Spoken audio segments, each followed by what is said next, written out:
안녕하세요. 김정호의 경제TV. 오늘은 이재용 부회장 이야기입니다. 이 부회장에 대한 구속영장이 기각됐더군요. 18개월 동안 50번이나 압수수색을 했는데 그리고도 또 구속영장을 청구를 한 겁니다. 그만큼 조사해서 증거가 없었다면 처음부터 증거가 없는 거라고 보는 게 맞지 않을까요? 또는 뭐 혐의가 없는 거라든가. 영장이 기각되어서 그나마 다행이긴 합니다만은 끝난 게 아닙니다. 앞으로도 갈 길이 멀죠. 이 검찰 수사심의위원회라고 하는 것이 이제 열릴 수도 있는데요. 시민 15명으로 구성된 그런 위원회라고 합니다. 근데 이것은 뭘 결정하는 것은 아니고 다만 의견을 제시할 뿐이죠. 그 다음에 기소가 이루어지게 될 텐데 이루어질지 안 이루어질지 뭐 그거는 두고 봐야겠지만 아마 가능성이 높습니다. 이재용 부회장은 문재인 정권 내내 죄인 신세군요.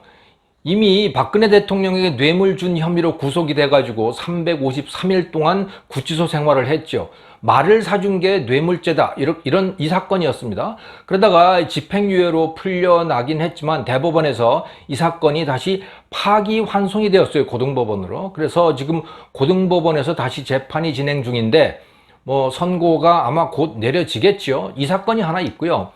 이번에 검찰의 이 구속영장을 청구한 사건은 분식회계 사건입니다. 조금 전에 말씀드렸던 그 뇌물 사건하고는 별개로 2015년 9월 제일모직하고 삼성물산이 합병을 했는데 이재용이 자기에게 유리하도록 회계장부를 조작했다, 이런 사건입니다. 여러분들의 이해를 돕기 위해서 당시 상황을 간단히 정리를 해보겠습니다. 당시 이재용은 제일모직의 대주주였지만 삼성물산은 주주가 아니었습니다. 주식이 없었습니다. 그래서 합병을 통해 가지고 이재용은 합병된 삼성물산의 주주가 됐고 또 그것을 통해서 삼성전자에 대한 지배권도 확보를 하게 됐습니다. 이 합병의 과정은 법에 정해진 절차에 따라서 두 회사의 이사회와 주주총회의 의결을 거쳤으니까 합법적인 거죠. 제일모직과 삼성물산의 합병 비율은 1대 0.35였습니다. 이 비율은 자본시장법이 정하는 바에 따라서 이사회 결의일 이전 한 달간 각 회사 시가총액의 가중평균값, 그것의 비율인 겁니다. 네, 이 숫자만 놓고 보면 1대 0.35, 이 숫자만 놓고 보면 제일모직에 비해서 삼성물산 측이 불리해 보입니다. 하지만 겉으로 드러나는 이 숫자만이 전부가 다는 아닌 거죠. 정말 불리한지 아닌지를 결정하는 것은 주총에서 하는 거죠. 주주들이 결정을 합니다. 만약에 정말 불리했다면 다수의 주주들이 밤대표를 던지고 주식 매수 청구권을 행사를 했을 겁니다. 그럼 결과는 어땠을까요? 주총에서는 이 삼성물산 주총의 경우에 전체 주식의 84.7%가 투표에 참여를 했습니다. 굉장히 많은 숫자가 투표에 참여를 했어요. 그리고 그 투표 주식 중에서 70%가 찬성을 했습니다. 여기에 반대를 한 사람들은 주로 외국인 주주들이었어요. 외국인 주주의 3분의 2가 반대를 했더라고요. 하지만 국내 주주들은 대부분 찬성을 했습니다. 여기서 우리가 주목해야 될 부분은 개인 소액 주주들이에요. 기관 투자자들, 국민연금 같은데 뭐 이런 데들이죠. 이런 데들은 뭐 이 시중에서 이야기가 되고 있는 대로 또는 이 개혁론자들이 주장하고 있는 대로 삼성이 매수했다, 뭐 이런 가능성을 이야기할 수 있겠죠. 하지만 개인 투자자들을 다 매수할 수는 없는 거 아니에요. 근데 그 개인 투자자가 전체 24%인데 삼성물산 전체 주식의 투표 결과 그들 중에서 개인 주주들 중에서 반대를 한 사람이 3%예요.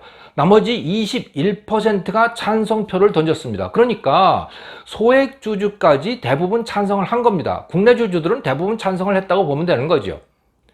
이렇게 해서 합병은 주주들 다수의 지지를 받았고 그리고 합법적이었던 겁니다. 검찰이 문제 삼고 있는 것은 합병 비율 산정에 있어서 그 기초가 되는 회계장부가 조작됐다, 이런 내용입니다. 이재용이 보유한 제일모직의 주가를 뻥튀기 하기 위해서 그 제일모직의 자회사인 삼성바이오로직스의 가치를 뻥튀기 했다. 그 목적으로 삼성바이오로직스의 또 자회사인 삼성바이오에피스에 대한 바이오젠이라고 하는 그 회사가 콜옵션을 갖고 있었는데 그 콜옵션 처리를 일부러 늦췄다. 뭐 이런 복잡한 이야기입니다. 예, 이 구체적인 내용은 너무 복잡해서 여기서 다 다룰 수는 없고요. 그건 적절치 않은 것 같습니다. 이 문제에 대해서는 이미 제가 2018년 11월부터 올렸던 영상 3편의 링크를 여기다 걸어놨으니까 여러분들이 네, 참고해서 보시면 되겠습니다. 또 그 후에 신문에도 많은 칼럼들이 나와 있습니다. 그 칼럼들도 제가 몇 개 걸어 놓았으니까 읽어보시면 되겠습니다. 자, 오늘은 이해하시기 쉬운 정황들만 두 가지 말씀을 드리겠습니다. 첫째는 회계 전문가들의 의견입니다. 한국회계학회가 2018년 11월 24일 긴급 세미나를 열었어요. 삼성 바이오 회계 분식 문제를 다뤘던 겁니다. 결론만 말씀드리면 이렇습니다. 삼성 바이오는 새로운 회계 기준인 IFRS에 맞게 제대로 회계 처리를 했다. 그런데도 감독기관이 이런 식으로 태클을 걸고 있는데, 이러면 새로 들여온 이 회계 기준을 어떻게 정착을 시키느냐, 뭐 이런 내용입니다. 회계 기준과 관련해서 부연 설명이 좀 필요할 것 같아요. 우리나라는 원래 미국식 회계 기준 GAAP를 사용했습니다. 이것은 세부적인 규정에 따르는 방식이어서 그 규정이 너무 세부적이고 경직적이어서 시장의 현실을 적시에 반영하지 못하는 문제가 있었습니다. 그래서 노무현 정부 때 이 미국식 GAAP 대신에 국제회계기준위원회가 권고하는 IFRS, 뭐 세계 많은 나라들이 이걸 쓰고 있습니다. 이 IFRS 국제회계기준을 택해서 한국에 조금 변형을 해서 쓰게 된 겁니다. GAAP가 규정 중심이라면 IFRS는 원칙 중심입니다. 그 원칙 아래서 회계 작성자가 현실을 반영하는 숫자를 적어 넣으면 그렇게 하면 되는 겁니다. 원칙을 해석해서 현실에 맞게 이제 회계 처리를 하는 거죠. 회계학회의 세미나에서는 삼성이 그 원칙에 맞게 잘 했다. 그런데 감사기관, 정부가 오히려 과도하게 간섭을 한다.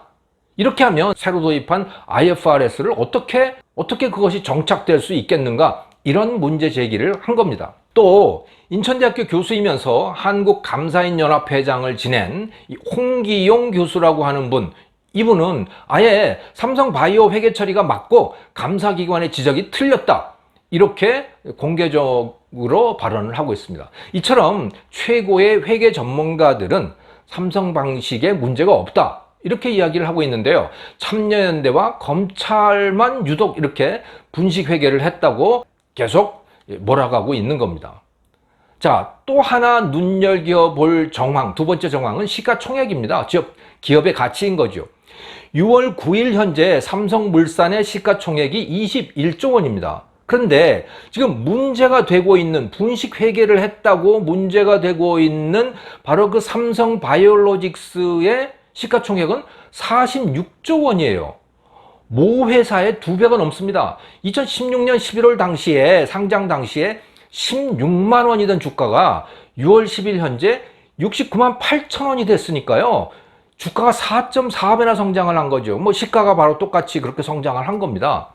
자, 그런 삼바를, 삼성바이오로직스를 품고 있는 제일모직과 삼성물산이 합병을 했으니까 삼성물산 주주로서는 정말 잘한 결정이었던 거죠.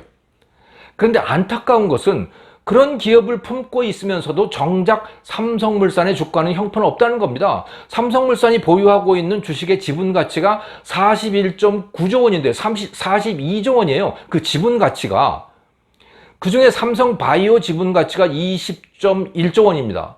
그런데 정작 그것을 보유하고 있는 그 지분의 주인인 삼성물산의 시가총액은 20.7조 원이에요. 지분 가치의 절반밖에 안 되고 있으니까 이거 정말 미스테리죠. 어쩌면 투자자들은 이 삼성물산이 보유하고 있는 그 지분 가치, 그 지분들은 어차피 어떤 식으로든 뺏길 수밖에 없는 거 아닌가? 이렇게 막연히 예상하고 있는 거 아닐까요? 네. 왜 그런지는 뭐 정확한 이유는 알 수가 없고 정말 미스테리입니다. 자, 이것은 무엇을 말씀을 드리냐면 삼성물산이 삼성바이오로직스를 인수한 것, 그것이 잘한 결정이라고 하는 것이고, 그리고 이 회계학회가 하는 이야기는 그 회계 처리에 문제가 없었다라고 하는 이야기를 하고 있는 거죠. 정황이 이렇습니다만은 저는 검찰이 결국 이재용을 기소할 것으로 봅니다. 앞으로 열릴 수도 있는 검찰 수사심의위원회에서 어떤 의견을 낼지 알 수 없지만 그 의견이 구속력이 있는 것은 아닙니다. 그것과 무관하게 검찰은 기소를 강행하겠다라고 하는 의견을 밝혔더군요. 자, 그래서 기소가 돼서 재판이 열리면 또 몇 년 법정이 불려다니겠죠. 이재용 부회장은 가장 왕성하게 일할 그 시간을 이런 일로 보내게 될 것 같습니다. 이것은 삼성에게도 큰 타격이겠죠. 그런데 한 사람의 개인사를 넘어서 정말 두려워해야 할 현상이 있습니다. 삼성 그 자체, 또 우리나라의 기업 그 자체인 겁니다. 삼성은 야성을 잃게 될 겁니다. 지금도 그렇게 되고 있죠. 그래서 공기업, 정치적인 기업처럼 변해갈 거예요. 지금도 그렇게 변해가고 있습니다. 준법감시위원회라고 하는 것이 이미 상황의 역할을 하기 시작했고요. 시민단체, 노조가 지배하는 기업으로 변해가고 있는 겁니다. 대기업일수록 이렇게 변해갈 겁니다. 안 그러면 총수가 언제 잡혀 들어갈지 알 수가 없을 테니까 말이죠. 자, 이도저도 귀찮으니까 삼성 본사를 옮길 거다, 뭐 이런 말들이 많은데요. 저는 그거 의미 없는 말이라고 생각을 합니다. 문제의 본질이 무엇인지 생각해 보면 금방 알 수가 있어요. 지금 문제의 본질은 총수에 대한 사법 처리입니다. 상속세가 실질적으로 65%가 되다 보니까 우리나라에서 이 3세 경영자쯤 되면 다 뭔가 흠을 가지고 있기 마련입니다. 불법은 아니더라도 최소한 편법에는 연루되어 있기 마련이에요. 경영권을 상속받기 위해서 그렇게 되었던 거죠. 아무튼 걸면 걸립니다. 최소한 여론재판을 하면 회계조작, 배임, 횡령, 뇌물 이런 것 등으로 얼마든지 유죄가 될 수 있는 거죠. 이 문제는 법적으로 총수 개인에 대한 것이어서 본사를 해외로 옮긴다고 사라지지 않습니다. 오히려 본사를 옮기면 권력과 시민단체에 밉보여서 총수가 더 위험해질 수도 있습니다. 한국 국적을 버리고 미국이나 싱가포르 등의 시민권을 획득하면 이런 문제에서 벗어날 수 있겠지만 대한민국 국적을 버린다는 것이 어디 쉬운 일인가요? 그렇기 때문에 우리나라 재벌 기업의 총수들은 권력 앞에서 꼼짝 못하는 신세가 되어 있는 겁니다. 앞으로 점점 더 그렇게 되어 갈 겁니다. 일본 반도체 몰락의 3가지 원인이라고 하는 제 영상을 보내드린 적이 있는데요. 그 원인 중에 굉장히 중요한 원인 중에 하나는 한국의 전자기업들, 삼성전자나 이런 데들이 과감하게 투자를 하고 혁신을 해 나갔는데 일본 기업들은 그때 회의만 하고 앞으로 나가지 못했던 거예요. 뭘 바꾸지도 못했고 대규모 투자를 하지도 못했던 겁니다. 총수가 있었던 한국 기업과 총수가 없는 일본 기업의 커다란 차이였던 거죠. 이제 우리나라 기업들이 그렇게 되어갑니다. 일본 기업들처럼. 아마 앞으로 우리나라 대기업들도 혁신, 결단, 위기 돌파 이런 거 하지 못할 겁니다. 뭐 하겠다고 말은 하겠지만 말로만 할 겁니다. 힘든 일, 책임질 일 이런 것들은 다들 안 하려고 빠질 테니까 말이죠. 조금 더 나가면 이 사건으로 인해서 글로벌 패권 구도가 영향을 받을 수도 있을 것 같습니다. 반도체 때문입니다. 미국의 제재 때문에 중국의 화웨이가 반도체 공급을 받지 못할 수도 있게 되었어요. 그러다 보니까 중국에게 삼성전자, 반도체와 SK하이닉스가 정말 중요한 존재가 되었습니다. 사활적 이해관계일 수도 있어요. 중국에게. 그렇다면 시진핑의 방한에다가 목을 메고 있는 문재인 정권이 삼성의 반도체와 이재용 사법 처리를 놓고 모종의 거래를 벌이고 싶은 유혹을 충분히 느낄 수도 있을 거라고 봐요. 그렇게 해서 중국이 한국이 가진 첨단 반도체 기술을 확보를 한다면 어쩌면 세계 패권 구도가 달라질 수도 있습니다. 이것은 순전히 제 상상 속의 시나리오이지만 워낙 중국을 좋아하는 정권이라서 그 가능성을 부정할 수만은 없군요. 아무쪼록 사건이 그렇게 발전하지 않았으면 좋겠습니다.